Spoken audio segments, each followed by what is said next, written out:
তো hello everyone, আজকের বারটা হচ্ছে বুধবার। আর আমাদের বাড়িতে তো এমনিতে দোকানে কাজ চলছে, মানে ওই রঙের কাজ চলছে। তো আজকে মিস্ত্রি দাদাদের বলা হয়েছে যে এখানে খাওয়া দাওয়া করে যাওয়ার জন্য। তো এই দেখো, এই যে দোকানের কাজ প্রায় কমপ্লিট হয়ে গেছে আজকে। এই দেখো, মানে যেহেতু দোকান, তার জন্যই দোকানের কালারটা সাদা রাখা হয়েছে। আর এই যে র্যাকগুলো দেখছো, ওগুলোতেই একটু কালার করে নেওয়া হয়েছে, কারণ দেখতে জিনিসটা ভালো লাগবে তার জন্য।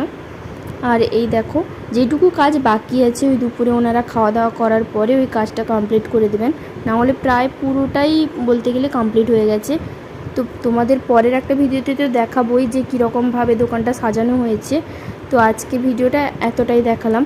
তো এই দেখো, দুপুরে ওনারা যে খাবেন তার জন্য রান্না করেছিলাম হচ্ছে আলু উচ্ছে ভাজা, আর হচ্ছে একটা সবজির তরকারি, আর হচ্ছে চিকেনের লাল লাল ঝোল। তো এই ছিল আজকে দুপুরের মেনু। আর ওনারাও কাজ শেষ করে এই যে খাওয়া দাওয়া করতে বসে পড়েছেন। তো টাটা।